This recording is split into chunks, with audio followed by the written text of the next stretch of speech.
देखिए, सबसे पहले तो आप सब लोगों का बहुत बहुत शुक्रिया कि भाई आप बहुत ही शॉर्ट नोटिस पे, आज असेंबली भी चल रही थी, वहां पर भी आप लोग जो कवर कर रहे थे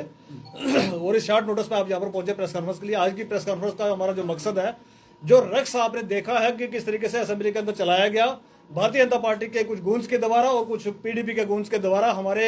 एमएलए, एक इलेक्टेड एमएलए के ऊपर जिस तरीके से हमला किया, हम उसकी कड़े लफ्जों में निंदा करते हैं और यहां से तनबीह करना चाहते हैं कि अगर आप ये सोच के कि भी किसी पार्टी का एक अकेला एमएलए है और उसको बाहर से गुंडे बुला के आप पटवाने की कोशिश करोगे तो हम ये कतन बर्दाश्त नहीं करेंगे। साथ ही साथ कुछ सवाल हैं हमारे, आज हमारे सवाल है सरकार के साथ भी, जिनके पास एडमिनिस्ट्रेशन है, जिनके पास पुलिस है, जिनका काम था वहां पर सिक्योरिटी को देखना, उनसे भी हमारे सवाल हैं कि भाई क्या आपके पास महराज मलिक के सवालों के जवाब नहीं है इसलिए आप उसको मारने के लिए दौड़ते हैं? और डेमोक्रेसी के अंदर आपको अपनी बात रखनी है, जुबान से, मुंह से आपको अपनी बात रखनी है। ये कौन सी डेमोक्रेसी के अंदर हम जी रहे हैं कि आप लात घूसों से और डंडों से लेके वहां पर बातें करेंगे? और दूसरा हमारा सवाल है, वहां के एसएसपी साहब जो देख रहे थे, उसकी सारी सिक्योरिटी के इंचार्ज हैं, सबसे बड़ा अदारा है जम्मू कश्मीर का हमारा, उस अदारे के अंदर ये गुंडे जो थे वो कैसे पहुंचे वहां पर अंदर और किस तरीके से एक इलेक्टेड एमएलए के ऊपर जो है उन्होंने हाथ उठाने की कोशिश की और इस तरीके से वहां पर सफल हुआ। ये कतल बर्दाश्त नहीं किया है, ना ही जम्मू कश्मीर के लोगों ने कभी बर्दाश्त किया है और ना ही यहाँ की इस तरीके की कोई परंपरा है हमारी। तो इसके ऊपर हमारा सवाल है कि वहां के एसएसपी साहब सिक्योरिटी के क्या कर रहे थे, ये लोग वहां पर इंटर कैसे हुए और किस तरीके से जाके जो है वहां पर हाथापाई की गई। इसी के साथ साथ हम ये पूछना चाहते हैं कि भाई डेमोक्रेसी नाम जो कहा जाता है कि भाई एक इलेक्टेड आदमी जो है वो जाके वहां पर बात करता है, यार आपको अगर महराज मलिक की बातें नहीं पसंद आती हैं तो उन बातों का आप जवाब दीजिए, असेंबली के अंदर खड़े होकर अपनी टर्न पे बात कीजिए। ये इस तरीके से तो नहीं कि आप बाहर कॉरिडोर के अंदर पकड़ेंगे, असेंबली अंदर चल रही है, बाहर कहीं ग्राउंड में किसी को पकड़ लिया। और एक एमएलए के साथ अगर इस तरीके की ट्रीटमेंट होगी तो हमारी लॉ एंड ऑर्डर जो है एजेंसियां क्या कर रही हैं, और हम समझ सकते हैं कि भाई अगर एक इलेक्टेड रिप्रेजेंटेटिव के साथ असेंबली सेशन चलते हुए उसके साथ अंदर अगर इस तरीके का, मैं कहूँगा, दुर्व्यवहार किया जा सकता है, उसको मारा पीटा जा सकता है, तो एक आम आदमी जो है जम्मू कश्मीर का वो सुरक्षित कहाँ है? उसके बाद साथ ही साथ हम कहना चाहेंगे,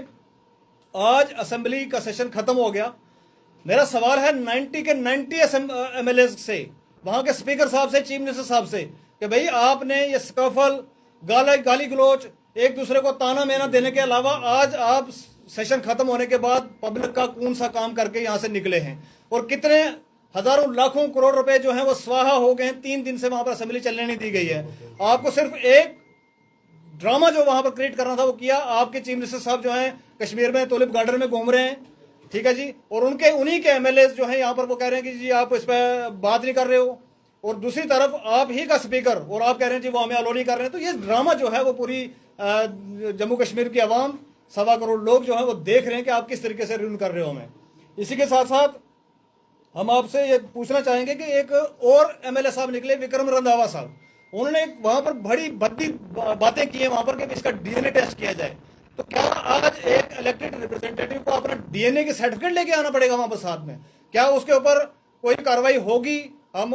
स्पीकर साहब से भी गुजारिश करते हैं, चीफ मिनिस्टर साहब से गुजारिश करते हैं कि क्या उनके खिलाफ कोई कार्रवाई की जाएगी या नहीं की जाएगी। और साथ ही साथ उनसे एक और कहेंगे रंधावा साहब से कि कभी भी आज तक हमने देखा है कि भारतीय जनता पार्टी का एक चेहरा रहा है, एक चरित्र रहा है कि जब भी किसी मुसलमान, वो एमएलए इलेक्टेड हो, वो नॉन इलेक्टेड हो, वो पॉलिटिशियन हो, वो एक्टिविस्ट हो, अगर किसी ने बात करने की कोशिश की और भारतीय जनता पार्टी के खिलाफ अगर बात करने की कोशिश की तो उसको